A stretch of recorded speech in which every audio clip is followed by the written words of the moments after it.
Welcome दोस्तों, आप सभी लोगों का फ्यूचर जोन कंपटीशन इंस्टीट्यूट के ऑनलाइन प्लेटफॉर्म पर स्वागत।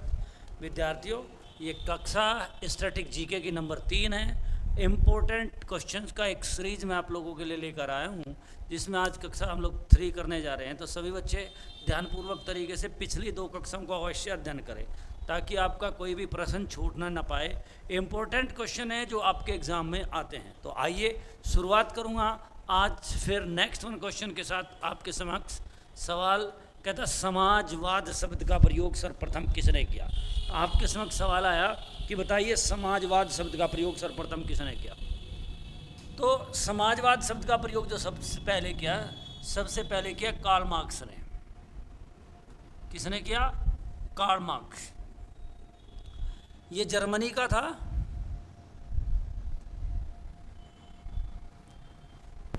इसने ही एक नारा दिया था, दुनिया के मजदूरों एक हो जाओ।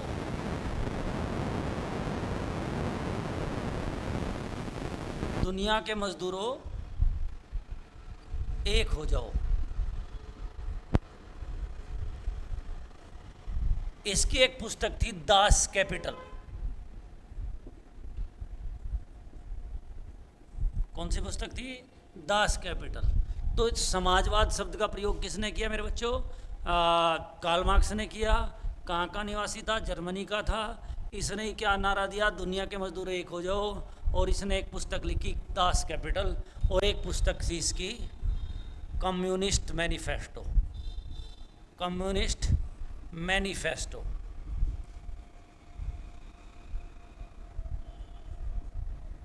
Communist manifesto.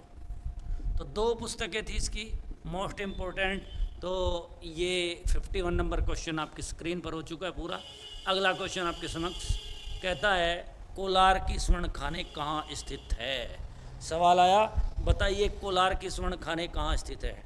डियर, कोलार के स्वर्ण खाने, सवाल शब्द तो यही है कि कोलार की स्वर्ण खाने। तो आप समझ रहे होंगे सोने की खाने हैं ये। स्वर्ण खाने मतलब सोने की खाने हैं। तो ये कर्नाटक में है। कहाँ पर है? कर्नाटक में। भारत में 2 जगह ही सोना मिलता है। कहाँ मिलता है? एक तो कोलार की खानों में,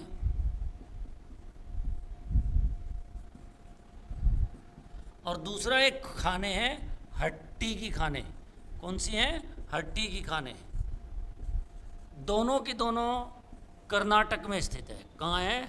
कर्नाटक में स्थित है।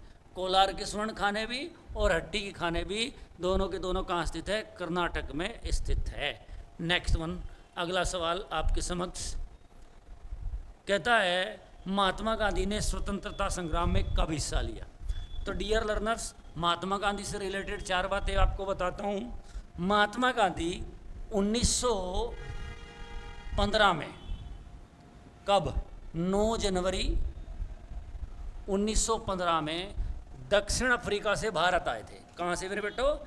दक्षिण अफ्रीका से भारत आए थे। दक्षिण अफ्रीका से भारत आए थे महात्मा गांधी। आपसे पूछेगा महात्मा गांधी ब्रिटेन से वापस आए थे या दक्षिण अफ्रीका से भारत आए? तो दक्षिण अफ्रीका से भारत लौटे थे। कब लौटे थे? 9 जनवरी को। 9 जनवरी 1915 में। 9 जनवरी को ही प्रवासी दिवस मनाया जाता है, इसलिए इनके लौटने के कारण ही 9 जनवरी को क्या दिवस मनाया जाता है?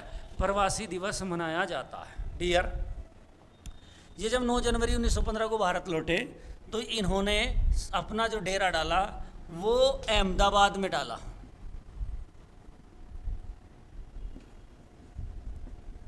और वहीं इन्होंने किसकी स्थापना करी?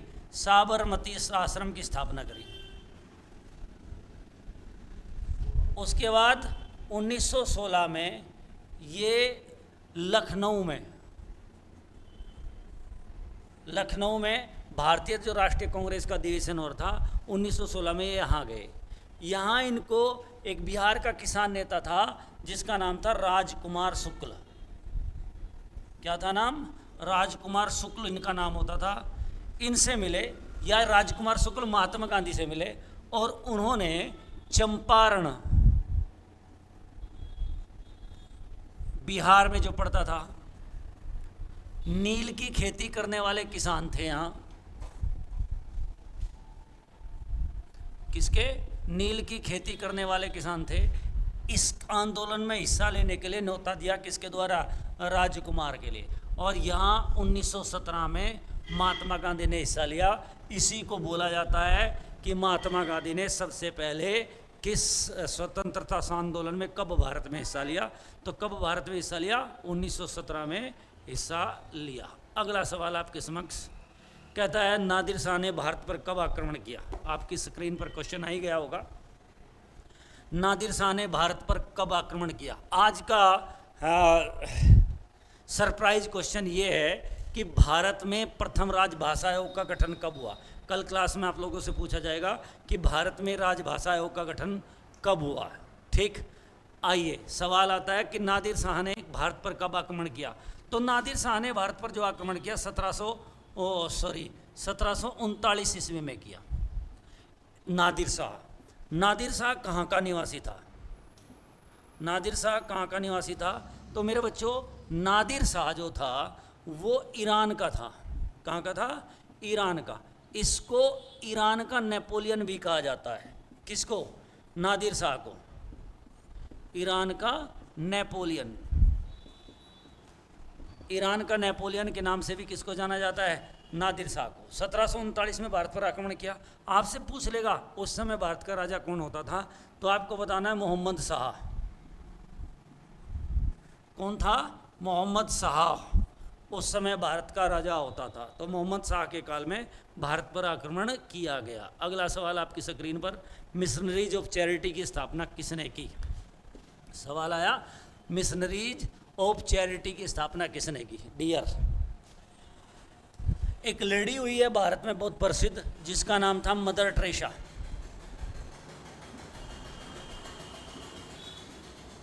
एक लेडी हुई है जिसका नाम था mother Teresa. Missionaries of charity की स्थापना किसने की? मदर टेरेसा ने की 1950 में। कहाँ की? कोलकाता में। कोलकाता में की। कहाँ की मेरे बच्चों? कोलकाता में। मदर टेरेसा को 1979 में क्या मिला था? 1979 में क्या मिला था? नोबेल पुरस्कार मिला था। नोबेल पुरस्कार। और 1980 में इसको भारत रत्न से नवाजा गया था। इसको किससे नवाजा गया था? भारत रत्न से नवाजा गया था। इसको शांति का नोबेल पुरस्कार मिला था। किसका? शांति का नोबेल पुरस्कार। अब आप मेरे को बताइए नोबेल पुरस्कार कितने क्षेत्रों में दिए जाते हैं? नोबेल पुरस्कार का प्रारंभ 1901 से हुआ था। नोबेल पुरस्कार का प्रारंभ कब से हुआ था? 1901 से हुआ था। तब ये 5 क्षेत्रों में दिए जाते थे। कितने क्षेत्रों में दिए जाते थे? 5। देखो मेरे साथ बोलते रहोगे तो बहुत सारी चीज़ें ऐसे ही लर्न होती चली जाएंगी। आप लोगों को लर्न करता रहना चाहिए। 5 क्षेत्रों में दिया जाता था। छठा क्षेत्र इकोनॉमी या अर्थशास्त्र। इकोनॉमी या अर्थशास्त्र का 1969 में जोड़ा गया था। यानी कि वर्तमान में नोबेल पुरस्कार कितने क्षेत्रों में दिया जाता है? 6 क्षेत्रों में प्रदान किया जाता है। अगला क्वेश्चन आपके समक्ष, अंतर्राष्ट्रीय महिला दिवस कब मनाया जाता है। सवाल आया कि बताइए अंतर्राष्ट्रीय महिला दिवस कब मनाया जाता है।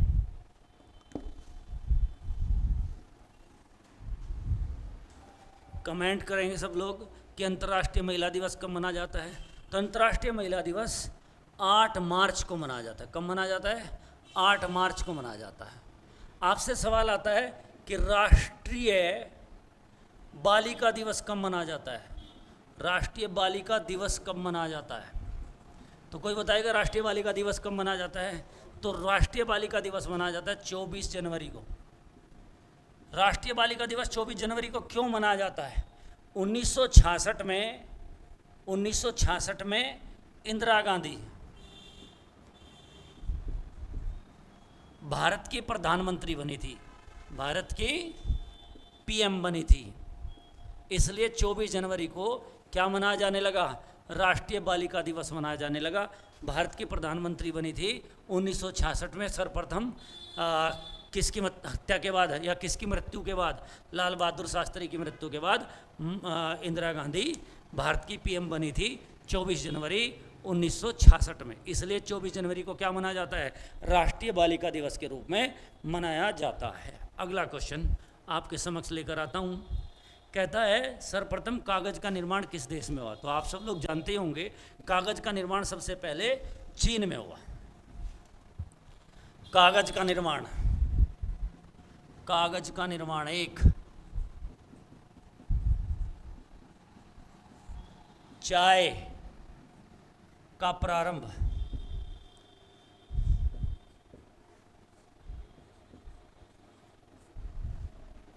दूसरा प्रतियोगी परीक्षाएं,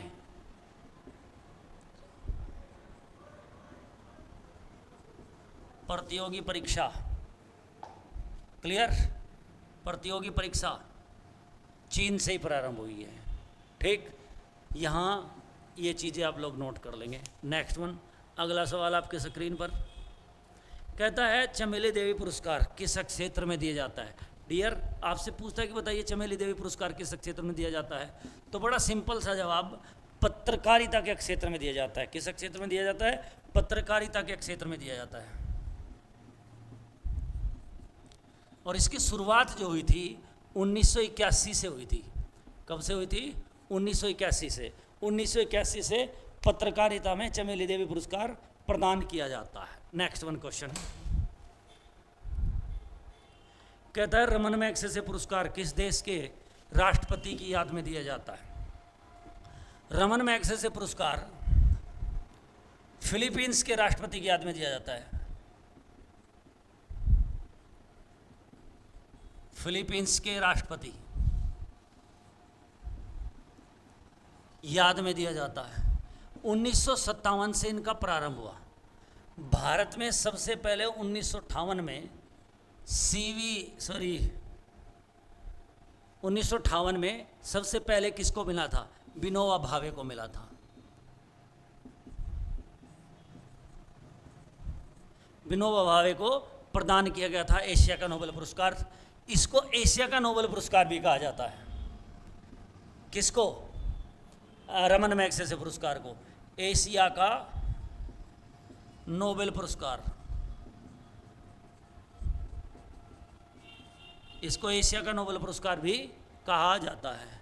ये जिस तरीके से नोबेल पुरस्कार की वैल्यू है, इसकी भी एशिया में उसी तरीके से वैल्यू है, इसलिए इसको एशिया का नोबेल पुरस्कार भी कहा जाता है। अगला सवाल, आगरा के किले को कब व किसने बनवाया? सवाल आया कि बताइए आगरा के किले को कब व किसने बनवाया। तो मेरे बच्चों, आगरा के किला का निर्माण अकबर ने करवाया। आगरे का किला का निर्माण किसने करवाया? अकबर ने करवाया। और इसका निर्माण जो पूरा करवाया वो शाहजहां ने करवाया। इसका निर्माण पूरा किसने करवाया? शाहजहां द्वारा इसके पूरे निर्माण को पूरा करवाया गया, आगरे के किले को। और इसका जो निर्माण प्रारंभ हुआ था वो 1565 ईस्वी से हुआ था। किससे हुआ था? 1565 ईस्वी से प्रारंभ हुआ था। क्लियर होगी बच्चे बात। नेक्स्ट अगला क्वेश्चन आपके समक्ष लेकर आता हूँ। यस डियर, कहता है अलाई दरवाज़ा। सवाल ये आया कि बताइए अलाई दरवाज़ा किसने बनवाया। ठीक, तो हम लोग बात कर रहे हैं अलाई दरवाजे पे। अलाई दरवाजे का निर्माण किसने करवाया? अलाउद्दीन खिलजी ने।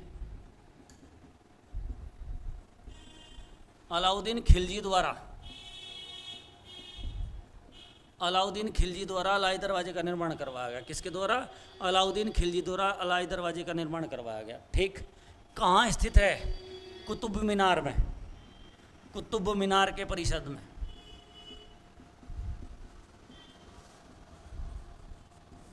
कुतुब मीनार के परिसर में स्थित है अलाई दरवाजा। क्लियर होगी। नेक्स्ट वन क्वेश्चन आपके साथ, और इसको आप लिख लीजिए। 1311 में इसका निर्माण हुआ। 1311 में इसका निर्माण करवाया गया। अगला सवाल है अढ़ाई दिन का झोपड़ा। अढ़ाई दिन का झोपड़ा नहीं, 1391 में इसको ठीक कर लेना। अगर किसी बच्चे के मैं गलत लिख रहा होगा 1391 ईस्वी कर लेना। 1311 ईस्वी, 1311 ईस्वी इसको ठीक कर लेना। 1311 ईस्वी कुतुब मीनार के परिसर में। सवाल आया अढ़ाई दिन के झोंपड़े का निर्माण किसके द्वारा करवाया गया। तो भैया अढ़ाई दिन के झोंपड़े का निर्माण कुतुबुद्दीन ऐबक ने करवाया था। किसके द्वारा करवाया गया? कुतुबुद्दीन ऐबक।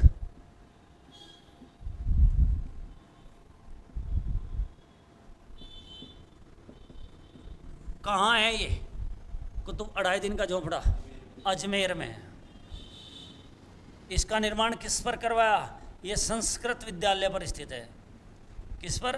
संस्कृत विद्यालय पर स्थित है, संस्कृत विद्यालय पर स्थित है। और इसका निर्माण किसने करवाया था? कुतुबुद्दीन ऐबक ने करवाया था। नेक्स्ट वन, अगला सवाल आपके समक्ष कहता है वेल्लूर मठ का निर्माण किसने करवाया? तो वेल्लूर मठ का निर्माण स्वामी विवेकानंद द्वारा करवाया गया। स्वामी विवेकानंद, वेल्लूर मठ का निर्माण स्वामी विवेकानंद द्वारा करवाया गया। किसके द्वारा करवाया गया बच्चों? वेल्लूर मठ का निर्माण स्वामी विवेकानंद द्वारा करवाया गया। यहाँ रामकृष्ण मिशन का मुख्यालय था, रामकृष्ण मिशन का मुख्यालय।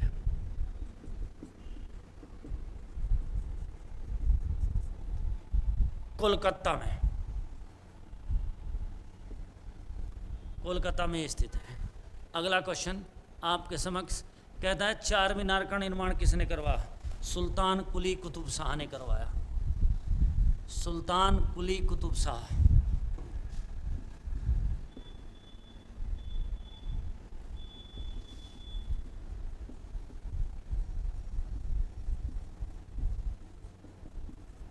कहाँ है? हैदराबाद में। कहाँ है? हैदराबाद में। हैदराबाद किस नदी के किनारे बसा है? या मैं कहूँ चार मीनार किस नदी के किनारे स्थित है? मूसी नदी के किनारे। किस नदी के? मूसी नदी के किनारे स्थित है। चार मीनार का निर्माण सुल्तान कुली कुतुब शाह ने करवाया था। अगला सवाल, दिलवाड़ा के मंदिर। सवाल आया दिलवाड़ा के मंदिर। दिलवाड़ा के जो मंदिर हैं वे जैन धर्म को समर्पित हैं। किसको? जैन धर्म को समर्पित हैं। ये राजस्थान के माउंट आबू में है, राजस्थान के माउंट आबू में। कहाँ पर है मेरे बच्चों? राजस्थान के माउंट आबू में स्थित है। और ये किसको समर्पित है? और जैन धर्म को। इनका निर्माण वास्तुपाल और तेजपाल द्वारा करवाया गया था। वास्तुपाल और तेजपाल द्वारा करवाया गया था। मेरे हिसाब से क्लियर हो गया होगा। नेक्स्ट वन क्वेश्चन आपके समक्ष डियर कहता है फतेहपुर सीकरी का बुलंद दरवाज़ा। बुलंद दरवाजे का निर्माण किसने करवाया? बुलंद दरवाजे का निर्माण अकबर ने करवाया, गुजरात विजय के उपलक्ष्य में। 1571 और कहीं कहीं 1570 लिखा मिल जाएगा आपको, तो कोई घबराने वाली बात नहीं है। और ये कहाँ है? आगरा में स्थित है। स्वर्ण मंदिर। स्वर्ण मंदिर आप लोग जानते ही हैं। स्वर्ण मंदिर कहाँ स्थित है? अमृतसर में है। पहला सवाल तो ये आता है अमृतसर को बसाने के लिए जगह किसके द्वारा दी गई थी? तो मुगल राजा होता था अकबर। मुगल राजा होता था कौन? अकबर। अमृतसर को बसाने के लिए किसके द्वारा जगह दी गई थी? अकबर द्वारा। किसको दी गई थी? गुरु रामदास को। रामदास को। इस अमृतसर की नींव किसने रखी थी? मियाँ मीर द्वारा रखी गई थी। किसके द्वारा? मियाँ मीर द्वारा रखी गई थी। अब यहाँ था स्वर्ण मंदिर। स्वर्ण मंदिर का निर्माण करवाया गुरु अर्जुन देव द्वारा। अर्जुन देव द्वारा। स्वर्ण मंदिर का निर्माण किसके द्वारा करवाया गया? गुरु अर्जुन देव द्वारा स्वर्ण मंदिर का निर्माण करवाया गया। नेक्स्ट वन क्वेश्चन कहता है गोल गुंबद कहाँ है या किसने बनवाई?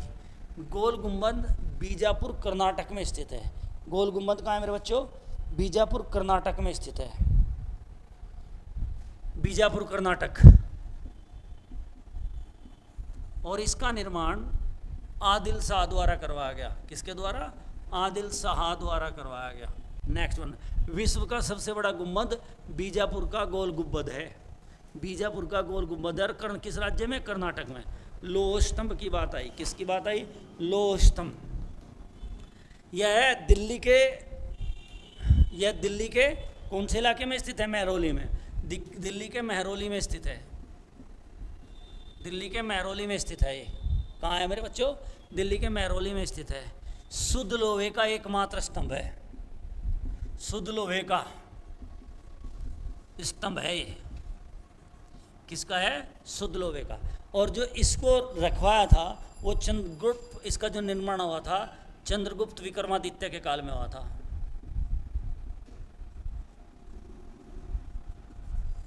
चंद्रगुप्त विक्रमादित्य के काल में हुआ था। क्लियर होगी बात बेटे। अगला क्वेश्चन आपके समक्ष कहता है कि जामा मस्जिद कब किसने बनवाई। तो मेरे बच्चों जामा मस्जिद का निर्माण किसने करवाया? शाहजहाँ ने करवाया। किसने करवाया? शाहजहाँ। अब जामा मस्जिद बहुत है, लेकिन ये कौन सी जामा मस्जिद की बात कर रहा है? दिल्ली की। दिल्ली की जामा मस्जिद का निर्माण किसने करवाया? शाहजहाँ ने करवाया। दिल्ली की शाहजहाँ का जामा मस्जिद का निर्माण किसके द्वारा करवाया गया? शाहजहाँ। शाहजहाँ को किस नाम से जाना जाता है? Prince of architect.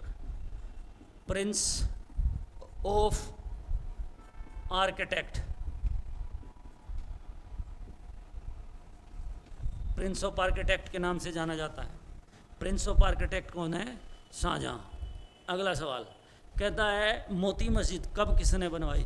Moti Masjid तो आगरा के किले में भी है, बहुत सारी जगह मोती मस्जिद है, लेकिन वो पूछेगा दिल्ली के लाल किले में स्थित मोती मस्जिद का निर्माण किसने करवाया? तो उसका निर्माण औरंगजेब ने करवाया। किसने करवाया? औरंगजेब द्वारा करवाया गया। कौन सी? दिल्ली के लाल किले में स्थित मोती मस्जिद का निर्माण किसके द्वारा करवाया गया? नेक्स्ट, कुतुब मीनार किसने बनवाई? सब लोगों को पता ही होगा, कुतुब मीनार का निर्माण कुतुबुद्दीन ऐबक द्वारा प्रारंभ किया गया था।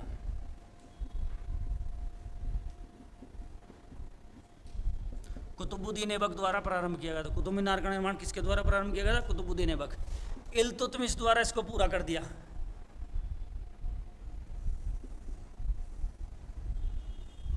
इल्तुतमिश द्वारा इसको क्या कर दिया?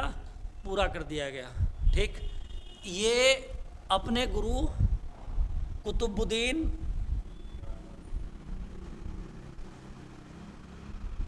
बख्तियार काकी की याद में कुतुबुद्दीन ऐबक ने इसका निर्माण प्रारंभ करवाया था। आजकल एग्जाम में यही सवाल वो आप लोगों से पूछ रहा है। नेक्स्ट वन क्वेश्चन कहता है कि बताइए ताजमहल किसने बनवाया। तो ताजमहल किसने बनवाया मेरे बच्चों? शाहजहाँ ने। ताजमहल कहाँ है? आगरा में। किसने निर्माण करवाया? शाहजहाँ ने। शाहजहाँ का उपनाम क्या है? Prince of architect. शाहजहाँ को किस नाम से जाना जाता है? प्रिंस ऑफ आर्किटेक्ट के नाम से जाना जाता है। आगरा में यमुना नदी के किनारे स्थित है। कौन? ये वाला। क्लियर होगी बात बेटे। अगला क्वेश्चन आपके समक्ष कहता है सूर्य मंदिर का निर्माण किसने करवाया। किसकी बात चली बेटे? सूर्य मंदिर की बात चली। सूर्य मंदिर सबसे पहले तो आपको पता होना चाहिए ये है उड़ीसा में। कहाँ है? उड़ीसा के कोणार्क में। उड़ीसा के कोणार्क में है। कहाँ पे है बेटे? उड़ीसा के कोणार्क में स्थित है। और इसका जो निर्माण करवाया गया था वो शाहीगंग राजवंश के राजा, कई बार पूछ लिया किस वंश के राजाओं द्वारा करवाया गया था, तो शाहीगंग राजवंश के राजाओं द्वारा करवाया गया था। इसका निर्माण शाहीगंग राजवंश के राजाओं द्वारा करवाया गया था। क्लियर हो रही बात बेटे? नेक्स्ट वन, शाहीगंग राजवंश के राजाओं द्वारा इसका निर्माण करवाया गया था। ठीक, और ये कहाँ पर स्थित है? उड़ीसा के कोणार्क में स्थित है। क्लियर? और इसको ब्लैक पैगोडा के नाम से भी जाना जाता है। इसको ब्लैक पैगोडा के नाम से भी जाना जाता है। और आज यही वाणी को विराम देंगे। कल यहाँ से आगे हम लोग कंटिन्यू करेंगे। वीडियो अच्छी लगी तो शेयर ज़रूर करना। धन्यवाद। Thank you.